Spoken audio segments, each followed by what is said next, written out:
Hello, everyone.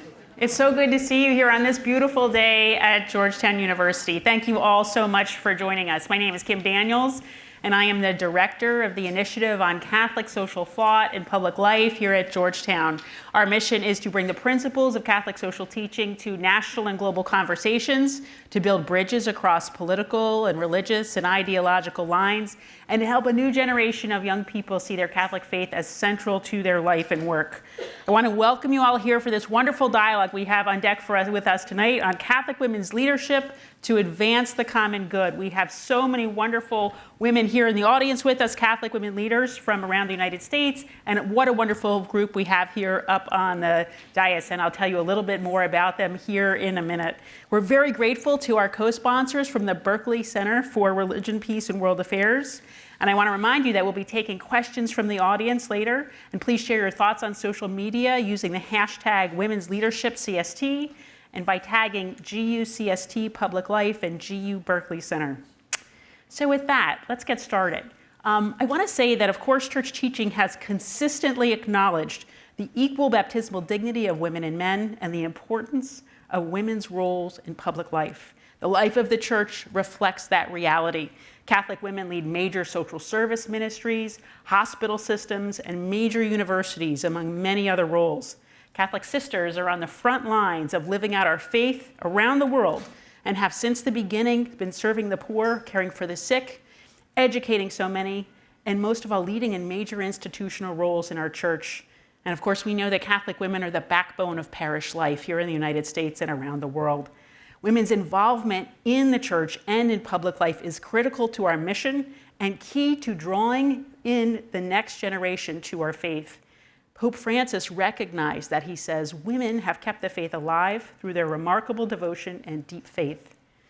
And throughout the church's multi-year global consultation process called the Synod on Synodality, people from every continent at all stages of the process recognize the urgent need to give women greater leadership and decision-making roles in the church.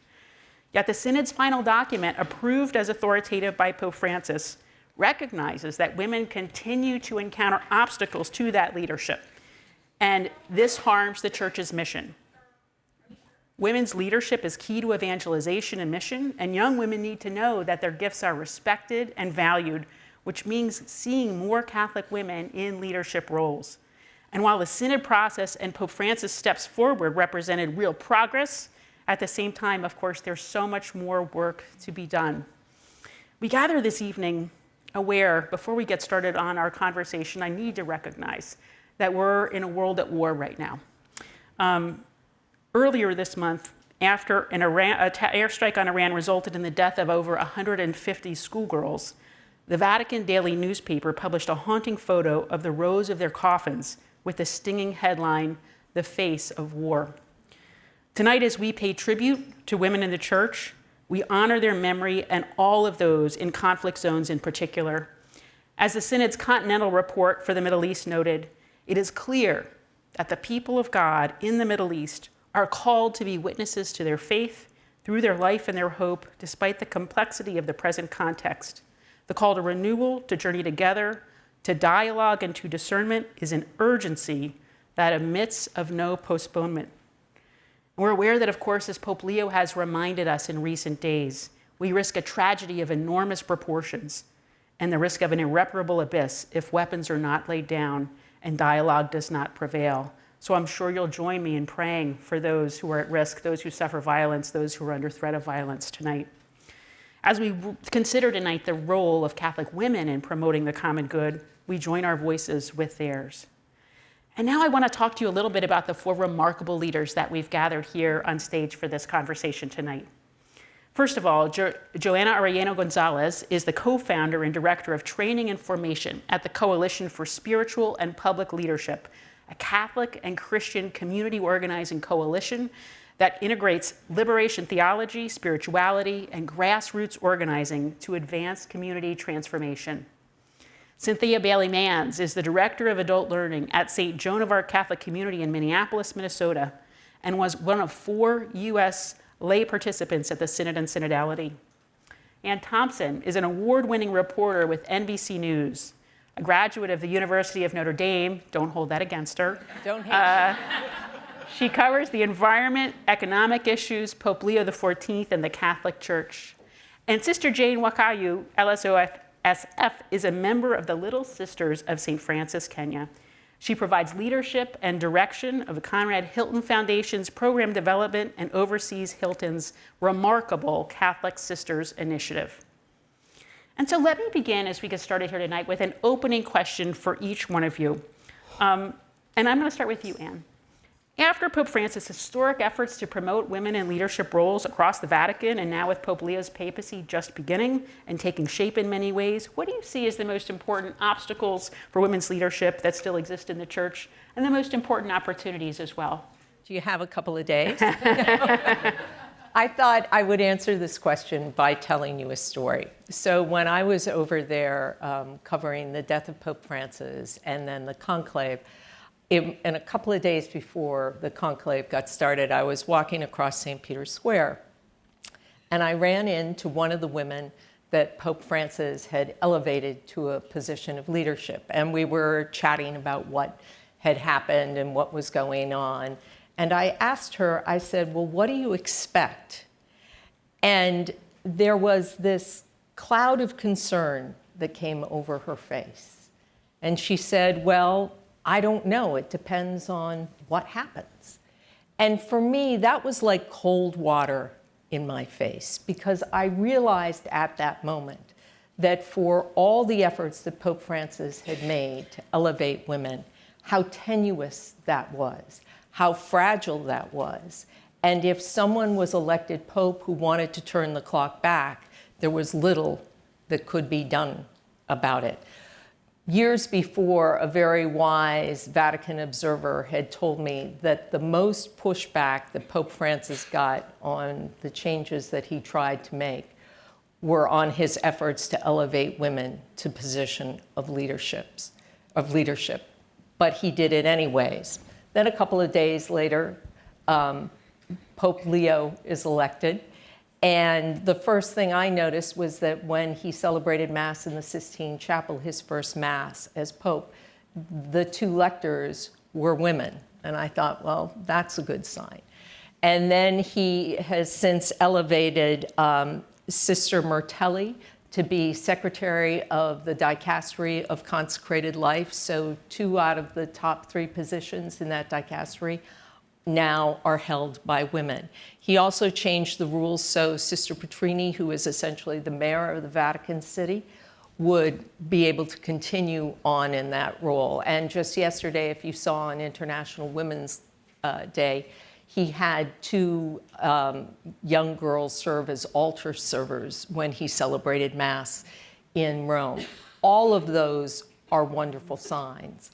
But the thing that I take away from all of this is that women's leadership, the ground is being laid, but it's not cemented. Those positions are not cemented. It's not part of the tradition yet.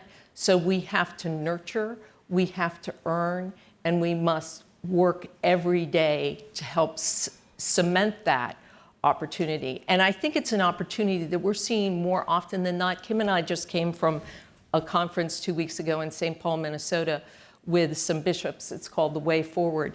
And easily half of the presenters at that conference were women.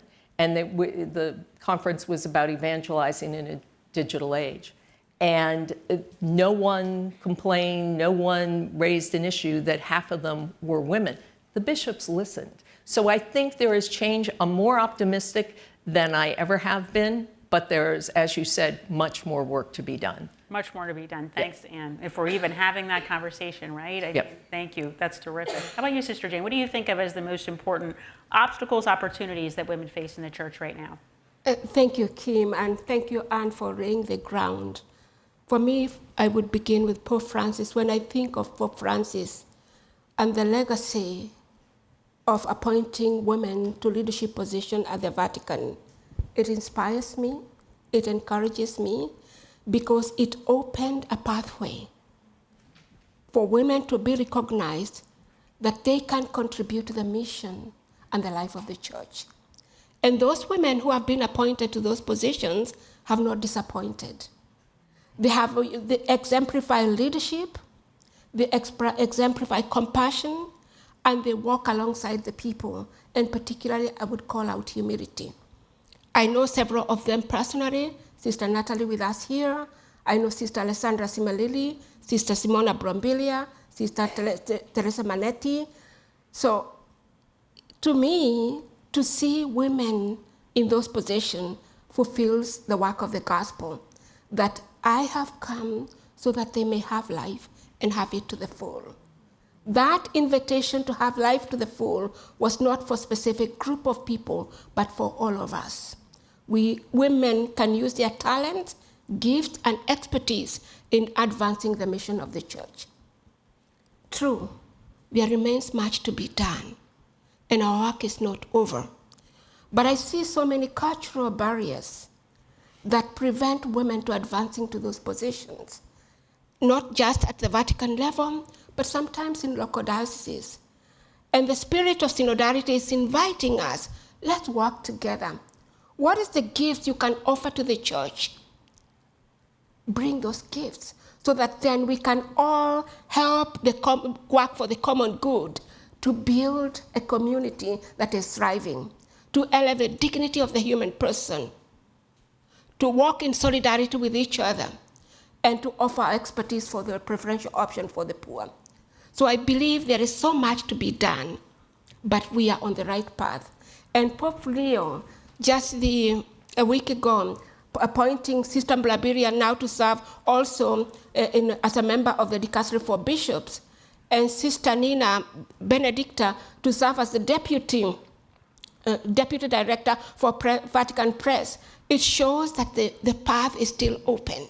We can work together in dialogue, simplicity, humility, and love. Thank you. Thank you. Thank you so much, Sister Jane. How about you, Joanna? What do you see as the most important opportunities and the obstacles that are still in the way? Thank you, Kim, and thank you for inviting me to be on this panel with these brilliant women and the brilliant women in the audience. I would say that the reality is that women make up more than half of the church, but for so long, women's voices and leadership has been unexplored, silenced, or invisibilized. And for me, that just means that the church's full potential hasn't yet been fully realized. And, you know, I'm grateful for the papacy of Pope Francis and now Pope Leo, but I think we're all gonna say, but there's a lot more work to be done. And I think about how critical of a role women have played since the foundation of our faith. And yet when we look at women throughout church history, we often see how their stories have been misinterpreted or misrepresented. And I think about how Mary continues to be portrayed as meek and passive when we can just look at the Magnificat and see just how radical and anti-imperial she is. And I think about how parishes would literally crumble without women managing the day-to-day ministries, yet have such little decision-making power. And so there's a disconnect between women doing a lot of the work and then having a say in how the work is done.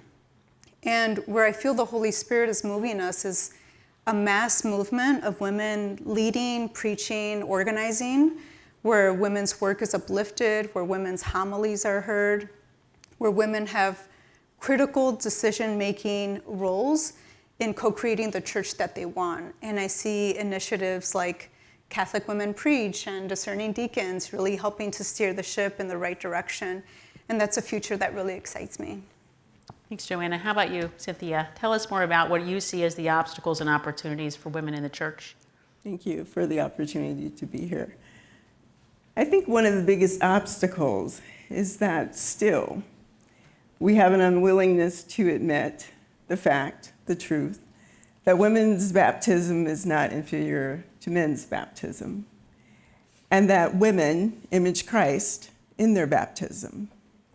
For many women, this causes a serious, deep spiritual wound because there are systems and processes and beliefs and practices in place where women feel constrained to honor their gifts and charisms and callings to be a part of the people of God, the body of God. I think one of the great opportunities was the Synod, when women participated and had an opportunity to be in that space with all those men, which was quite frightening. And Sister Thea Bowman was with me the entire time because she had been in that space before. Yet what happens is what we always do. We rise to the occasion, right? And we knew that we had a cloud of witnesses with us, alongside us, sitting there in that chair next to us, surrounding us in love and support. And we do our work. Before I went to Rome, I went to a wise woman who is sitting right here and said, I'm having a little imposter syndrome. And she listened to me very patiently and then said, the Pope chose you, your bishop chose you, get to work. Enough said. And so I think the opportunities is for women to discern how to use their gifts, skills, and talents. How does your love for God merge with your love for justice? To ask the question, what is mine to do now, and to get to work. Thank you for that. There's so much work to be done. I mean, we're here talking about this because we're talking about how best to advance the common good, how best to live out Catholic social teaching and our social mission and our mission to love God and our neighbor in our life. And I think women's contributions to that, we're all here to talk about how we can most fully realize them. Anne, I want to talk to you now, turn to you. You've been covering the Vatican for NBC News now for years. You've reported on many of the changes in Rome that have allowed for greater participation for women in the Church's institutional leadership, and many of the challenges as well. You also serve on the Board of Trustees of Notre Dame, and in that way you've both observed and participated in leadership in some of the Church's most major institutions. So how has the leadership of women in the Church changed over that time, especially in the way women contribute to the Church's outward-facing mission? It is slowly getting better. I mean, like every parish that I went to, women were the backbone of the parish. They did the work. If something was put on in the parish, you can guarantee it was all the women that did the work. Didn't necessarily get the credit, but they're the ones that did the work. I think it's like anything else, it evolves over time. I'm sure everyone in this room, including myself, has been the one in the room where you are looked at for the women's point of view or whatever, and you're surrounded. Cynthia, when you said how you felt so scared at the synod, when I went to my first class at Notre Dame, I was the only girl in the class, and I'm like, what am I doing here? Because I was the fourth class of women to go all the way through at Notre Dame after it went co-ed. And so that was an adjustment at Notre Dame, and I can just look at Notre Dame and watch how back then there were no women on the Board of Trustees. There are now probably a third of the board are women. Their voices are welcomed, they're respected, and that change has taken 50 years, 50 plus years, but change comes, and it is that work. It is what you said, you put your nose down, you do your work, and that change happens. And that is what excites me about where we are, because if we continue to work, or women continue to work, they will be recognized, because you have leaders now who are willing to recognize the work of women and who value the work of women. That's the other thing you need. That's a big change that we could see. Tell me a little bit more, I guess, about your Catholic upbringing, Anne, and what in that led you to lead a life focused on advancing the common good in your vocation, and what elements of your leadership you draw from from what you've experienced as a woman in the Church growing up and now. I go back to my parents. I grew up outside of Boston, and my parents were very involved in parish life. They ran fashion shows, and they ran dinner dances and communion breakfasts, and at St. James the Great in Natick and St. John the Evangelist in Wellesley Hills. And then at the Catholic school I went to called the Academy of the Assumption. And it is their example, because they were serving the Church. They had this wonderful friend group who they were all part of it. And they were doing something beyond themselves. And I always wanted that. By the time I graduated from Notre Dame and got out into the real world, parish life was very different. And I have never found that replicated in all the moves I have made. Instead, for me now, my parish is Notre Dame. That is where I can serve. I can serve this institution that gave me a tremendous education that I would put up against anyone. I believe in their mission to be a force for good. I can also practice and nurture my faith. I never wanted to cover the Catholic Church, quite frankly. This was not something I was ever interested in, because the other thing, the way my parents raised me, was that your faith was something that was private. You didn't go out and shout that you were Catholic, and especially back then when they grew up, it was not a popular thing to be. But what happened for me was when the sex abuse scandal broke in Boston, and I was covering business and finance for NBC at the time, Catholic Charities took a nosedive. I mean, just their funds dried up. And if you know, Catholic Charities is the great social safety net, along with Lutheran Social Services, underneath the government safety net. And without Catholic Charities, there would be a lot, people would really be hurting, even they're hurting spiritually in the Archdiocese at that time. They would really be hurting. And my mom knew the man who was at the time, who was head of Catholic Charities. And so she told me about this story, and I pitched it to the people at NBC, and they said, sure, go do it. And then they liked the way I did it, because I could explain the faith to people, and that's essentially what I'm charged to do. And so I slogged through those years. And then when Pope Francis was elected, it was such a breath of fresh air, because we stopped focusing on the culture war issues, and we focused on Jesus' message of mercy and compassion. And that ignited the world. I think really captured the world's attention. And I got lucky and got to travel with him 5 times on the papal plane and go elsewhere around the world as he brought his message of hope. And I think that has been, for me, that has been a great personal and professional joy, to be able to experience that, but also to be able to tell that story. And it's not, covering the news about the Catholic Church, it's not always wonderful, but to be able to explain it to people so they can appreciate it, even if they are not Catholic, is very important. That's what I strive to do. And it's a wonderful, wonderful service. And I think, again, this message of hope and joy that's at the heart of our faith, whether you're in a parish or whether you're on NBC News or traveling the world, I think is just central. So thank you. Sister Jane, I want to turn to you. You have watched, empowered, and been a key part of the work and of the leadership of women religious around the world, responding to so many needs of the vulnerable in our society. And Pope Francis said, often, in many ways, I'll say one expression of it. He said, I prefer a church which is bruised, hurting, and dirty because it's been out on the streets, rather than a church which is unhealthy from being confined and from clinging to its own security. I see the church as a field hospital after battle. I love that image. Tell us a little bit about the work of Catholic Sisters and what you're doing around the world, and in particular, what inspires women religious to do this work serving the vulnerable? How do they respond to this image of the work of the church as a field hospital? Thank you, Kim. I have been able to travel to so many countries, and one common denominator I've seen about Catholic sisters or women religious is love, commitment, and giving themselves for the common good. Go to the tea farms in India, where not even anyone knows that Catholic sisters are there. Go deeper in Ukraine, where conflict is raging. They are there. Go to South Sudan, where it's very difficult. They are there.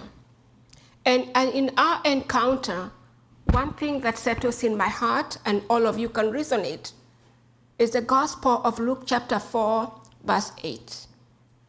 The Spirit of the Lord is upon me, because God has anointed me to bring good news to the poor, bring healing to those who are who are ailing, liberty to captives, and restore the sight. And that's what Catholic sisters are doing every day in very remote regions. Just 2 weeks ago, when you respond about the field hospital, Sister Lucia Karam who lives in Barcelona, Spain, led in a humanitarian corridor 20 vehicle ambulances to Ukraine. They were carrying medicine, other health equipment, and they brought all those equipment to Ukraine. And she returned in that convoy with people who were ill, children who needed surgery, and other people who needed help. That is a field hospital. Absolutely.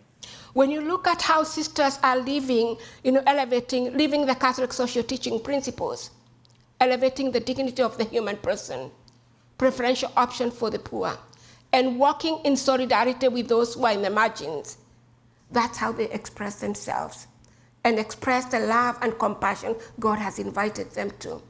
In the work of advocacy, we see in this country, whether it's in health, education, social services, sisters are there, spiritually accompanying those who need accompanying, helping them to restore their dignity to the fullness.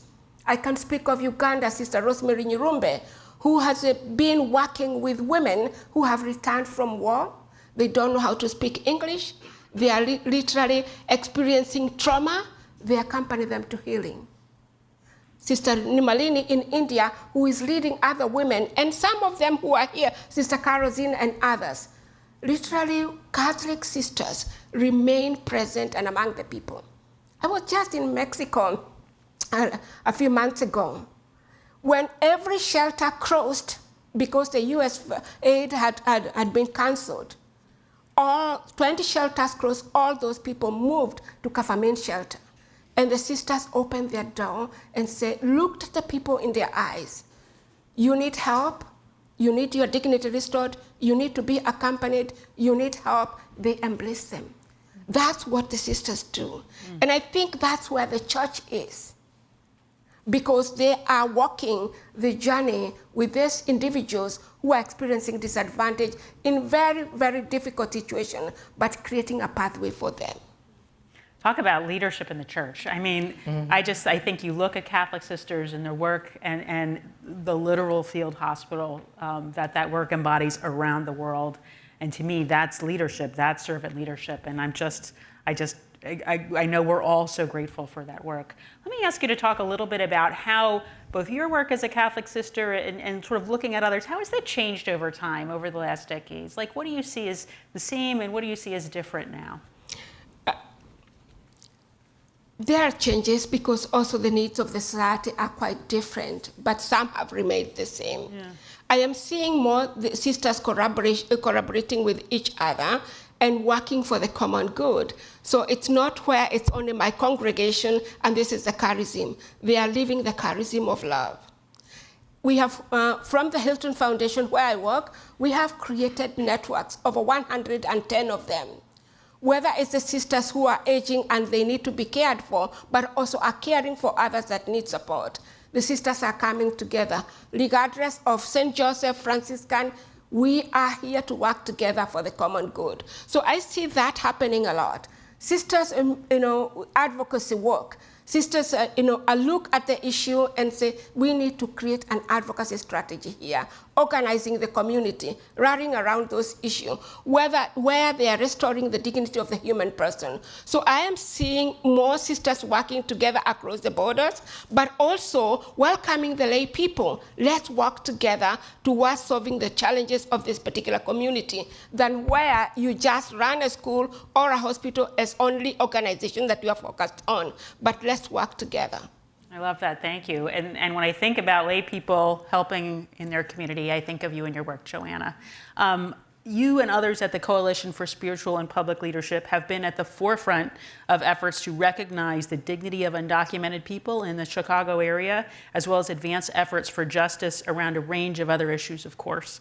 And you do so in a way that is deeply rooted in your community and makes use of the strength that already exists in community ties, and of course is deeply rooted in our faith as well. So what do women in particular bring to your organizing efforts, and what roles do women play in the community you work in, and how does that affect your work? Thank you, Kim.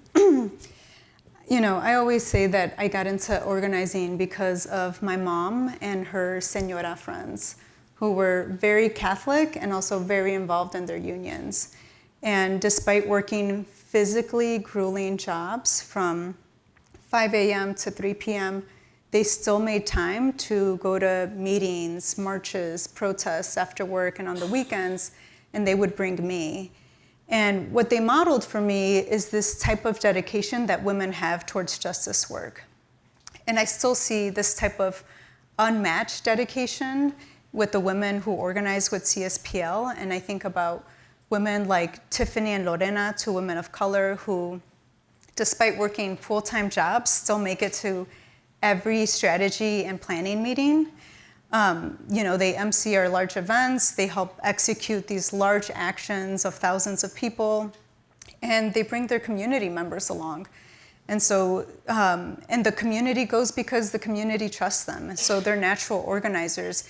They know what it takes to move large groups of people to an action that's rooted in their values.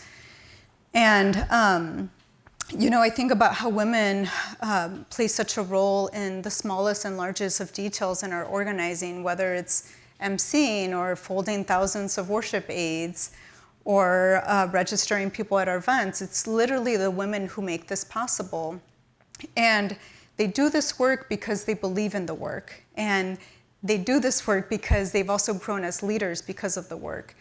And I'd be remiss if I didn't mention the pivotal role that Catholic sisters play in our organizing work. And I'm thinking about Sister Jeremy, Sister Kristen, Sister Licha, and so many more. Last year we had the privilege of attending the LCWR conference, the Leadership Conference of Women Religious, where Sister Carol is. It was amazing. It's hundreds of sisters discerning, strategizing, also dancing, which is beautiful to see.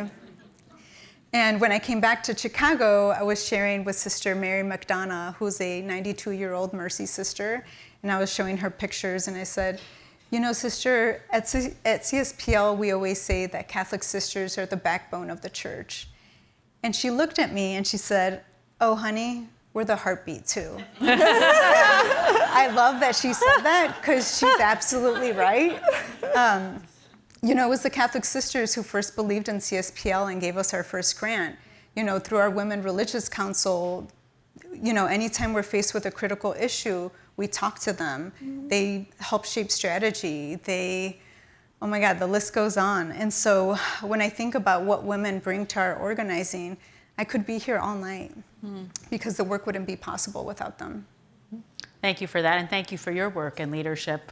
I want to turn now to a recent lawsuit that CSPL filed against the Trump administration because your members have been prevented from providing pastoral care at the Broadview Detention Facility. In thinking about this case, how does grassroots organizing help to realize and develop the leadership among women in this pastoral care and elsewhere? Yeah, thank you, Kim.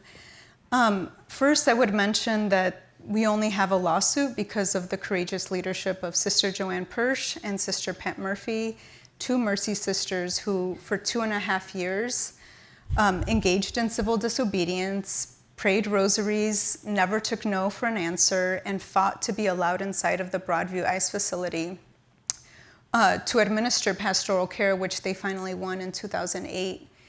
And since winning access, they were allowed in on Fridays, every Friday at 4 a.m., despite the weather, and you all know how grueling Chicago weather can be. But they went because they wanted to provide some type of consolation and mercy to our detained siblings during such a traumatic time. And during Operation Midway Blitz, during the ICE raids in Chicago last fall, all of that changed. They shut down access, they were tear gassing protesters, there were inhumane conditions inside, and so we discerned we wanted to bring pastoral care inside to say the church stands with you and to affirm their dignity. And so in October, we held a Eucharistic procession where we had 1,000 Catholics march with us to the Broadview ICE facility, and ICE denied our entry. Then we came back again in November where we held a People's Mass on All Saints' Day, on Dia de Muertos, where we brought 2,000 people with us. And this time, Sister Joanne Persh was a part of the delegation. And ICE denied us entry again. And it was after that Mass that 2 Catholic lawyers came up to us and said, you have, we want to represent you, you have a ruling here. And, you know, Sister Joanne Peirce was originally one of the plaintiffs of the lawsuit. And in her declaration, she wrote 10 years of everything that had happened inside of that facility. And when she signed and submitted her declaration, she died a few hours later at the hospital, which is just like, she did so much in terms of her legacy, and then that was one of the last things that she did on earth. And so it was because of their dedication and their bravery that we have any prior legal precedent. And so I know they're still working overtime in heaven and interceding for us. And you know, I would also be telling a very different story if I said that 50 or 100 people came to our actions, but thousands of people came. Thousands of Catholics came, and that's largely because of the women who brought dozens and hundreds of people with them.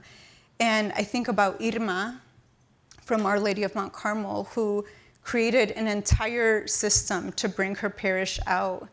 And as a Catholic immigrant woman, Irma played a central role in all of these actions. And she told me, you know, when you all like my ideas and you like my suggestions, it makes me feel like I have this incredible strength inside of me, like I'm King Kong, even though I'm so short. And for reference, Irma's like, comes up to here to me, so she's like very, very short. And it was at Irma's parish that we had the Ash Wednesday Mass and procession where 3,500 people came. And earlier that day, our delegation was granted access inside of the Broadview ICE facility. And so I think about the power of organizing and how it draws out these natural gifts in women. And it could be one woman organizing or 2 Catholic sisters organizing, and the fruits of their labor will still be felt for decades and centuries to come. Thank you for that. Thanks so much. Cynthia, I'm going to turn to you now. You were a leader, one of the U.S. delegates in the Synod in Solidarity, which was Pope Francis' signature effort at spiritual renewal and structural reform of the church. So a leader at the global level, and you're also a leader at the parish level in Minneapolis in your community. And I know that your parish is a vital part of the social fabric of the broader community, which has, like Chicago, also suffered greatly in recent months and years. So what role do women leaders at the parish level play in this broader community in responding to the challenges you have? And how does the life of your parish enrich and support the broader life of the city of Minneapolis and St. Paul, the region, the Twin Cities region? Thanks for the question. So I love this part because I get to talk about my parish. So what's important to know, one fact, we are within 2 miles of the murder site of George Floyd, the murder site of Renee Good, the murder site of Alex Preddy, and the shooting at Annunciation School, right in the heart of it. We also are lucky, very fortunate to have 2 priests who believe that women are the image of Christ. I'm the Adult Learning Director, female, Finance Director, female, Peace and Justice, female, Youth Ministry, female, Faith Formation, female, Liturgy for the Family, female, Communications Director, female. And we have been empowered to use our gifts and our talents and our skills to serve from a place of love and compassion. Our motto is, we welcome you wherever you are in your journey. We have over 200 zip codes, and we try to live into that mission and motto every day. When George Floyd died, the city of Minneapolis and St. Paul really came together in terms of resistance and in terms of taking care of each other. And it wasn't just a Catholic community or a Jewish community, it was all of us working together. Minnesota Council of Churches came together, we created coalitions, so we made a foundation and continued all of these years to journey with each other, to work together, to build partnerships. So when ICE came to Minneapolis and St. Paul, we were ready. And so everybody activated their coalitions, their partnerships, ramped up their ministries, and got to work. We have some incredible, we're known as a social justice parish, and we have so many ministries that we have that serve those who are on the margins. And so we ramped up all of those ministries. I am responsible for the spiritual foundation of our volunteers and our staff. And so my piece was to make sure that we're always grounded and try to be as much as possible in God, in our relationship with God. And then we add that, and that's how we go out and serve. So we make sure that we're serving from the right place, the correct place of God's mission and love for all, and we don't cause harm to ourselves or others. So we spent a lot of time putting together those two pieces, love for God and love for justice, and to make sure we're serving from that centered place of healing, reconciliation, and gratitude and joy.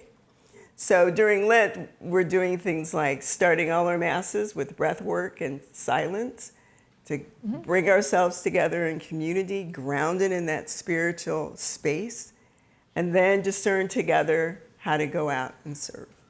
I love that. Thank you very much for that. And you can see how important it is for your community, for your parish, for the broader region, that this work is happening and it's rooted in love of God, love of neighbor. I wonder, can you tell us a little bit more about bringing that experience, that parish level experience, to the broader global effort of the Synod, for instance, or broader efforts in the church? Why is it important that there is that relationship? And can you talk a little bit about your experience there? Sure. When George Floyd was murdered, the World Council of Churches contacted the Minnesota Council of Churches and said, for the Week of Prayer for Christian Unity in 2023, we want it written through the lens of racial justice. And the Catholic Church is not a member of the World Council of Churches, but we partner with them. And so the Vatican called our archdiocese and said, we need a representative of the Catholic Church for the US. And he picked up my cell phone and called me, his cell phone and called me. So I got to work with the Dicastery of Faith on that and Christian Unity, and there were 7 churches within the Minneapolis-St. Paul areas, all of different denominations working on that document. So that was one way I got drawn in, which led to work with the continental stage of the Synod and then the global Synod. We have been known for a long time, although we do have some history. There was a time that St. Joan of Arc, early on in the 40s, was a Catholic parish. And within Minneapolis, we had one Catholic parish for Black people and one Catholic parish in St. Paul for Black people. And those were the only 2 we could go to. And St. John's was not one of them. And so we had a parish person, a member, who wanted to send her children to the school, and they turned her down. And so we have that history, and once that was rectified, we decided we needed apparently to do something different. And so our focus is to be consistent and recognize that that is the mission of the church and that is the mission of us, that we are all sacred and made in the image and likeness of God. And so we have that reputation, we do that work, so we have the foundation to do the work that needed to be done during this time with ICE. We just, as we say, we put our head down, ramp it up, and do the work. That's wonderful. I think it's so interesting, right, to see parishes around the world who are involved so much at their local level, serving those in need, serving the vulnerable, and also involved at the global level. And you realize that the church is just this global institution, this network of networks where we're all ultimately striving for, again, love of God, love of neighbor. Thank you for that. Just one quick thing. I was in California a couple of months ago doing some preaching over the weekend at an African-American parish. And I got there on a Friday, and it just so happened that they are a member of 10 churches, all denominations, that would get together every Friday and have a prayer service for Minnesota. Wow. So it was just amazing. And that I didn't realize how much I needed that energy and that joy and that hope until I got there. But that was a gift for me. The body to of keep going. Christ, right? That's Yep. wonderful. Thank you. I think we're now going to turn to, we've had such a rich discussion here. I want to turn to audience questions. So we have our team members in the audience with microphones. Please raise your hand if you have a question and we'll bring you a microphone.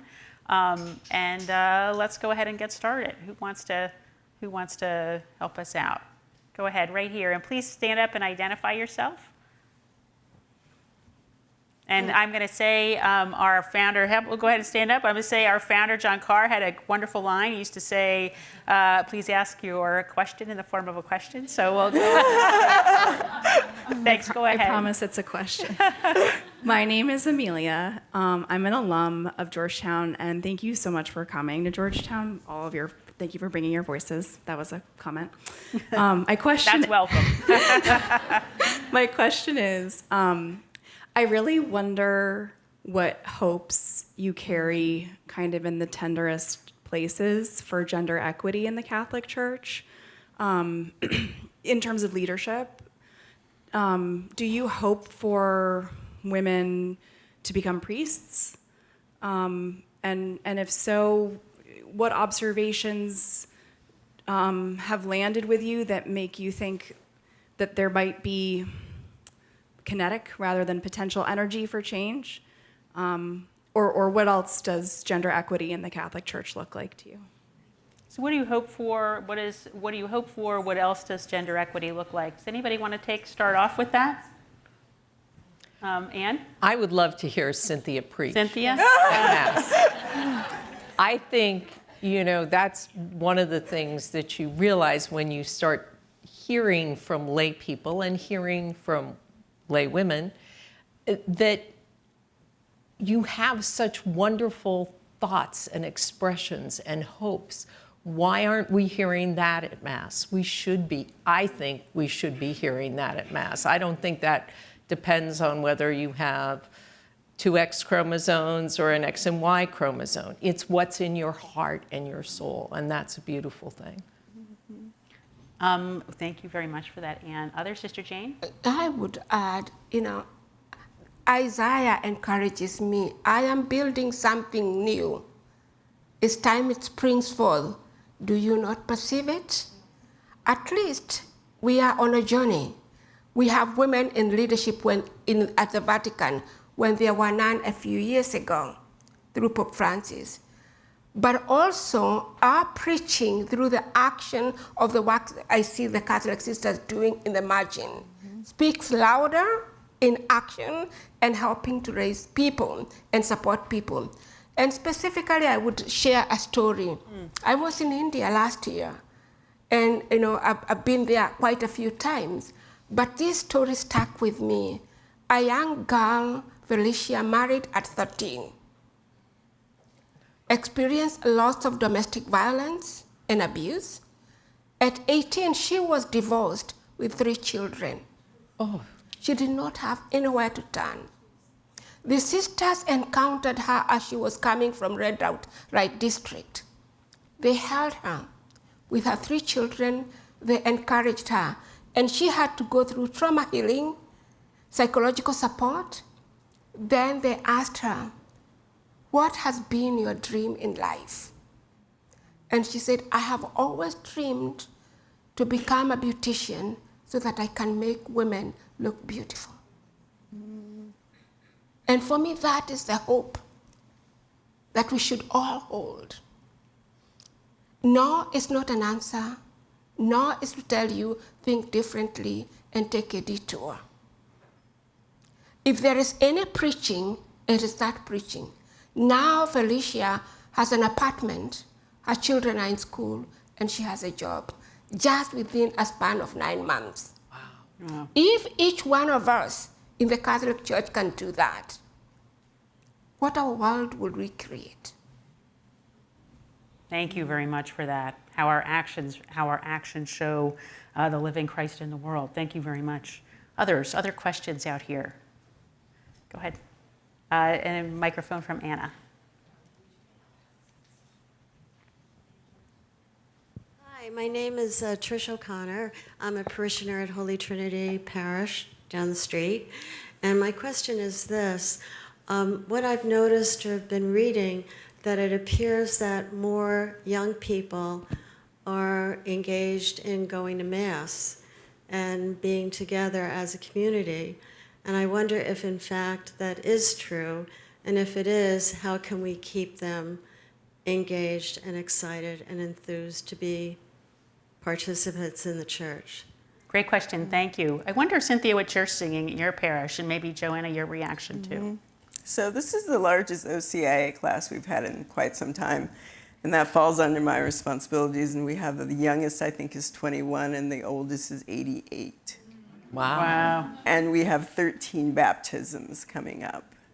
So it's an absolutely amazing thing. I'm sorry, 13 confirmations coming up. What I'm seeing is that with our youth ministry, we really empower them to participate in all aspects of the church. And so we have peer ministers. We have 2 of our students this year led walkouts at their high school during the resistance of ICE. And so we really instill in them the confidence and the responsibility to serve, and we accompany them as they do so. There's a lot of energy right now between our young adults. We've just renewed our young adults group, and there's a lot of energy because we've basically said, that falls under me too. And I finally have said, you know, I have big thoughts on what are some of the things you could be doing, but what do you want to do? And come back to me in 2 months and let me know, and then let's go from there. So now we have about 26 people that are starting out together. They've divided it up in how they want to do it. And I think when I think about our children and our young adults at this point, these years have been rough for them, just really rough. And so how do we make sure they have what they need? And the best way I know how to do that is to ask them and then deliver. What a lesson from the Synod, right, is to listen. Thank you. How about you, Joanna? What are you seeing? Yeah, I do see a lot more university students getting involved. And I think the gift that organizing brings is that it invites, encourages, and challenges young people to be protagonists in their world and in their church, and to learn the hard skills of discerning, strategizing, and executing campaigns, which could also then be translated to the parish level. And so I do see a surge of university students participating more and more, and now we're working with the seminary to get involved as well. Thank you. Wonderful. I think we have time for one more question. Hi, I'm Jane Varner Malhotra. I'm a Georgetown graduate alum, and I'm actually asking this question on behalf of my daughter, who lives in Minneapolis and works in criminal justice reform. And I'm just wondering how we can hold our institutions accountable, particularly around the ICE violence that's going on, and Hilton Hotels, who's a great funder of Catholic work, but is also housing federal ICE agents in Minneapolis. So how do we, balance that? Thank you. Cynthia? It's a challenge. Although we have one of the most incredible resistance organizations, the Singing Resistance, who have been known to be out there at 2 o'clock in the morning singing to them as they are trying to sleep. So there's all kinds of ways to display our displeasure and to show resistance. And we're always trying to work within the law, but we do not shy away from being present for what we know is right. Anybody else? Anne? Any thoughts on that? Any thoughts on how thinking about holding, I feel like journalists hold institutions accountable all the time. Can you talk a little bit about that too? That's our role, is that when you see something that happens and that appears to be, I would say appears to be wrong, you hold those people accountable. And I think that what we have seen in Minneapolis, and I watched it from New York City, is that you saw local citizens holding ICE accountable for their actions, not just for Alex and Renee, but Liam, the little boy who was taken from his home, I'm going to mispronounce it, the Hmong man who was taken out of his house in his underwear. I mean, just things that we would never think that we would see in this country, because we are a country of laws and there are procedures as to how you do things.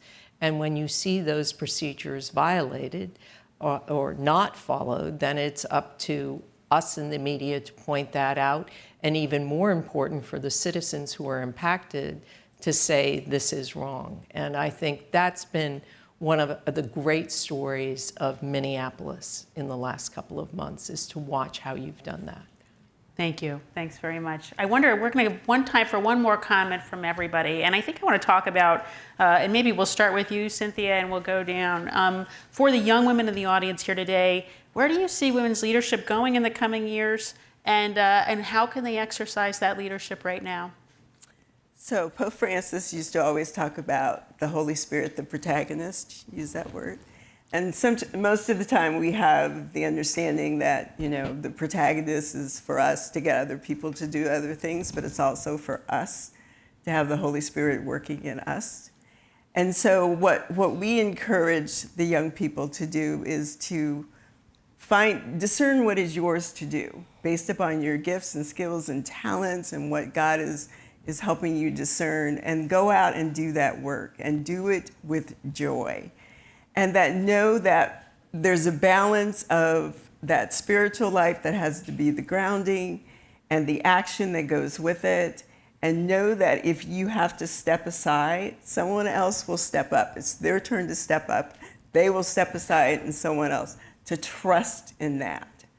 And that keeps you from being burnt out and allows you to serve from a place where you cause no harm. So that's really important. And we try to make sure that young people who are so drawn to doing justice work to begin with, that we help formate them in a way so they're doing it in a way that's loving and healing and not harming to themselves or others. Thank you. How about you, Joanna? Yeah, you know, I see women leading more front and center in ecclesial structures. I do believe we're going to see women deacons in my lifetime. I just believe it in my bones. And to the young women here, I would invite you to learn your history, learn the true history of the women who came before you and played a key role in shaping our faith and our world. And I would say, you know, if something doesn't exist, go start it with a few friends. Speak up, take up space, and be like Sister Joanne Persh and Sister Pat Murphy and never take no as an answer. If they say you can't do something, you absolutely can. Because in 2015 and 2016, when I was sharing this idea of Catholic-rooted organizing and CSPL, it was several men who would scoff at me and say, that's not possible. And now I'm here talking about our work, so yes, you can. Yes, you can. How about you, Sister Jane? When I think of someone who can't, you don't take no for an answer, and the good work that you've done around the world with Catholic sisters. What do you say to young women out there? Actually, I remember my mother. I was very young, and you know, we were just dialoguing, and I needed something, and she sent me and she said, go to such and such a place and ask. And I said, Mom, no, I cannot go there. And she said, there will only be two answers. No, and that's not your problem. If the person is able to open the door and they have said no, that's not your problem, it's their problem. I like that. If they say yes, you are welcome. Go on and do what you have to do. She added a third point. When you find a load broke, it doesn't mean that you cannot go to where you need to go. It only tells you, take a different direction to get where you're going, or take a detour. You remember the three wise men? They took a detour in order to see the Messiah. So for the young women out there, there is time. Be patient, persist, and keep knocking. The door will open at some point, and it will be joy for all of us. 50 years ago, we never thought we would have a Sister Natalie Sister Alessandra, Sister Simona Braberia. We never thought. So our times, we are living in a different times. So keep waiting and do what you can do to the best of your abilities. Sister Nina, as I was talking with her, after she was appointed, she said, I never saw this coming. I was just doing my work, working with the Pentecost Project. And do your work. Someone will notice and will open the door for you. Thank you. Thank you. Open the door. How about you, Anne? What do you say to young women here in the audience? I would say don't wait to be asked. If you see a need and you think you can help, do it. And then you will find that people will, as you do the work, people will take notice and they will want the gifts you have to offer. But I think the biggest problem women often the mistake, at least my generation made, was that we waited to be asked. Don't wait to be asked, just go and do it. Because the church needs you and they need your passion, they need your love, they need your heart. Thank you. Thanks for that, Anne. Before we finish up here tonight, I want to preview two dialogues that we have coming next week. And the first is a special lunchtime conversation at 12:30 next Tuesday on March 17th, St. Patrick's Day in Riggs Library, with our own Chris White, the Associate Director of the Initiative and the biographer of Pope Leo, as well as Austin Ivory, the biographer of Pope Francis. And they're going to be talking about Pope Francis, Pope Leo, continuity, change, and the conclave that elected a U.S. Pope. And then next Wednesday night, March 18th, in Dahlgren Chapel, we're hosting a Dahlgren Dialogue with our colleagues in Georgetown's Office of Mission and Ministry on faith, democracy, and the common good, lessons from John Courtney Murray, S.J. The conversation will feature Vince Rougeau, the president of the College of the Holy Cross, Rob Vischer, the president of the University of St. Thomas, Kathy Caveney from Boston College, and again, our own Cardinal Robert McElroy of Washington, D.C. It should be a tremendous conversation. So you can find more information on these dialogues and resources about our conversation here on our website, and this discussion will be posted there as well. We hope that those of you in person can join us for a reception here in the back of the room. We'd love to have you stay and talk. And I want to thank everyone who helped put this evening together, especially Optimum Audio, our AV team, and everybody on the wonderful Initiative on Catholic Social Thought and Public Life team, including my colleagues Kim, Chris, Anna, Michaela, Christian, Blaine, Luke, and Neil, and our colleague emeritus John Carr, who is with us in the audience here tonight. Thank you, everyone, for your support and for helping make this evening such a success. Thank you for joining us here at Georgetown on Online, and please join me in thanking our wonderful panel here tonight.